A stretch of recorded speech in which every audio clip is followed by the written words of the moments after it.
Welcome back to the IBSP.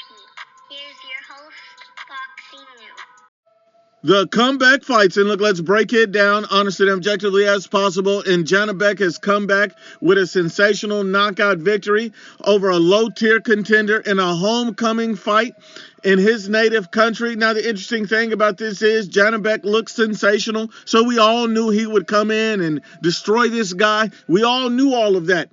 The question that we have is, can we get Janibek in a massive fight? That's the question. We all know that Janibek was blatantly ducked by Demetrius Andrade a few years back. We all know that. And ever since, Janibek has been searching, begging, and pleading for a big, massive fight, a big name. Now, more recently, you see Janibek has been calling out all the other middleweights, trying to unify and go undisputed at 160. He's been calling out Carlos Adames. He's been calling out Idislandi Lara, and both of these guys have been blatantly ducking him on the PBC side. And that's just what it is.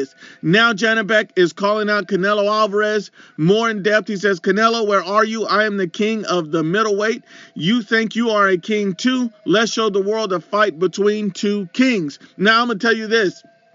I used to have a problem with Janibek calling out Canelo. I was like, why are you calling him out? You're at 160. This is a pump fake. This, that, this. But now I don't have a problem with it anymore, and this is why. You see Canelo Alvarez is about to fight Terrence Bud Crawford, who fought at 154. So I don't have a problem with Janibek, a unified champion at 160, fighting Canelo if you're going to fight a guy like Terrence Crawford coming from 154.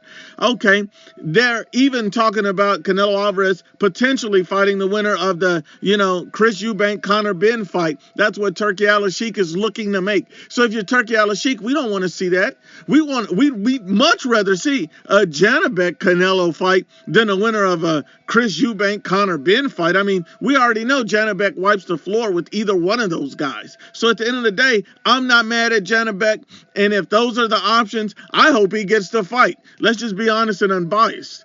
And then let's get on to the next one. You see Tszyu comes back with a sensational knockout of Joey Spencer. Now, here's the interesting thing about this with Tszyu. He bounced back. Remember, he had 2 consecutive losses. He lost to Pandura, and then he lost to Bakram Murtazaliev in a brutal fashion. So with back-to-back losses, he definitely needed a comeback fight and a comeback win. He gets the stoppage, and he calls out Keith Thurman for a massive summer fight, massive summer showdown. So that's all great. Now, you remember this fight was supposed to happen over a year ago, but when the fight was set to happen, Keith Thurman pulled out of the fight because of an injury, and that's when Sebastian Fundora stepped in to replace Keith Thurman and fought Tszyu, and the rest is history. Now, with all of that being said, we just seen Keith Thurman come back with a knockout victory in Australia, and the man looks to knock off that ring rust. So when you look at it, Tszyu, Keith Thurman, and especially with Keith Thurman, years of inactivity, you finally come back, get that ring rust knocked off. You need a big fight. You need a big name. Tszyu, Keith Thurman this summer makes all the sense in the world. I wouldn't mind seeing it. I think it's a great fight.